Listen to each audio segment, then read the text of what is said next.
Hola queridos amigos, espero que estén muy bien, gracias por ver. Este video será la continuación del anterior, así que les recomiendo que lo vean. En esta oportunidad he decidido hacer una categorización muy general para entender cómo la espiritualidad y la religión pueden o no coexistir. He pensado en cuatro grupos. El primero es las personas que son religiosas y también son espirituales. El segundo, las que son religiosas pero no son espirituales. El tercero, las que no son religiosas, pero sí son espirituales.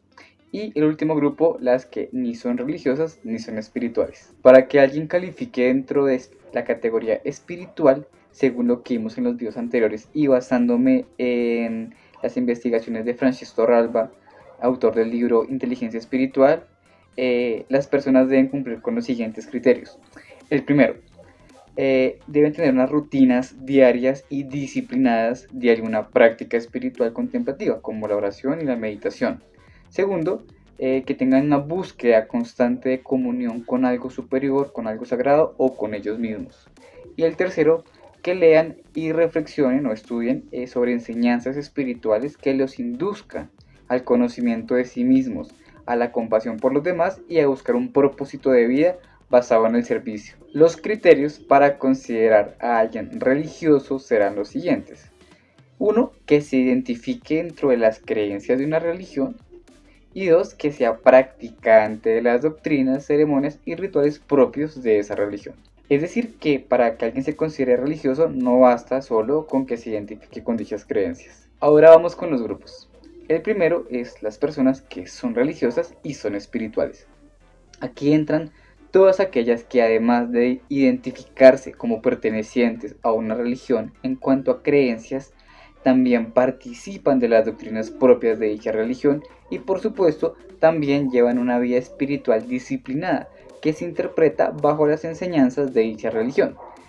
Vamos a poner unos ejemplos conocidos. Aquí ubicamos todos los monasterios, por ejemplo, católicos, es decir, los franciscanos, las carmelitas, los benedictinos, etcétera.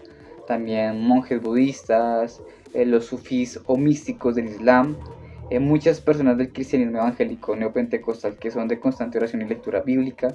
En teoría, los líderes religiosos de cualquier religión deberán entrar acá, pero pues tristemente muchos de ellos no son espirituales. Yo pensaría, y no es nada exacto, es solo suposiciones, que las personas que son religiosas y también son espirituales al mismo tiempo son muy pocas en el mundo en comparación con los otros grupos. Vamos al segundo grupo, que son las personas que son religiosas sin ser espirituales. Aquí entran todas aquellas que se identifican como pertenecientes a una religión en cuanto a creencias y también participan de las doctrinas propias de dicha religión, pero no tienen una vida espiritual disciplinada. Vamos con un ejemplo. Digamos las personas que van a la iglesia católica o cristiana cada domingo, pero entre semana nunca leen un versículo bíblico, ni hacen una oración, ni llevan una vida acorde a su fe, ¿sí?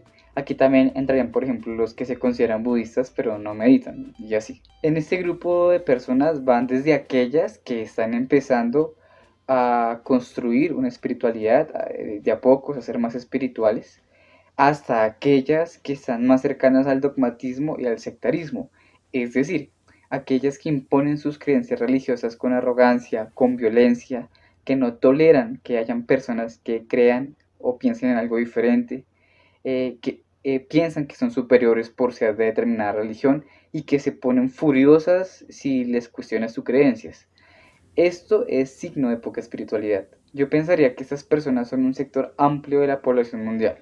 Bueno, vamos al tercer grupo, que son las personas que no son religiosas, pero sí son espirituales. Aquí entran todas aquellas personas que no se identifican con alguna religión tradicional, pero sí tienen una vida espiritual disciplinada, usualmente relacionada con la meditación, que se interpreta bajo diversidad de creencias no necesariamente religiosas. Aquí entrarían, por ejemplo, los ateos y agnósticos que meditan, usualmente prácticas de mindfulness basadas en la respiración y atención plena, sin creer en ninguna divinidad.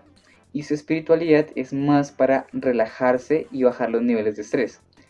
También entran muchas personas que están relacionadas con diversos movimientos y creencias New Age, asociados a espiritualidades más naturalistas. Ahí hay mezclas de creencias ancestrales indígenas, de creencias de maestros espirituales de la India, de creencias esotéricas. Usualmente tienen meditaciones que buscan la conexión con el cosmos o el universo o la madre tierra, la Pachamama, la naturaleza. Tienen en común que no se identifican en ninguna religión. De hecho, usualmente son personas antirreligiones. Yo pensaría que este grupo de personas son muy escasas, son muy pocas en el mundo en comparación con los otros grupos. Y vamos con el cuarto y último grupo. Las personas que ni son religiosas ni son espirituales. Aquí entran todas aquellas que no practican ninguna religión y tampoco ninguna disciplina espiritual. El sentido común nos diría que aquí encontramos a la mayoría de ateos y agnósticos, que no les interesa nada que tenga que ver con la espiritualidad. Ellos de frente te van a decir que no son religiosos ni son espirituales con toda tranquilidad. Pero después de reflexionar, cae en cuenta que aquí hay muchas personas que tienen creencias religiosas, pero que no practican las doctrinas de la religión con la que se identifican y además tampoco tienen una disciplina espiritual. Vamos con un ejemplo. Alguien que se identifica como creyente, por ejemplo, católico, pero no tiene una disciplina espiritual de oración y tampoco realiza las prácticas propias de la doctrina católica con la que se identifica, como leer la Biblia, ni la misa, ni llevar una conducta moral acorde a las enseñanzas de dicha religión. Esta persona del ejemplo ni es religiosa ni es espiritual, pero puede estar convencida que es religiosa y que es espiritual. Ser creyente por herencia cultural en algo no basta para ser religioso y menos para ser espiritual. Y aquí es donde estoy seguro que se encuentra la mayoría de la población mundial. Estos grupos o categorías no son exactos, ni están validados por alguna teoría científica particular. Los organicé así, revisando alguna literatura, para facilitar la explicación. Además, podrían haber fases intermedias entre cada grupo. Lo que quiero que se lleven con este video, si llegaron hasta aquí, es que muchas veces es erróneo suponer que alguien, por el solo hecho de identificarse con una creencia religiosa, ya es espiritual. Por el momento, esto ha sido todo. Gracias por ver, los invito a seguir el canal si les ha gustado el contenido. Los aprecio mucho. Hasta la próxima.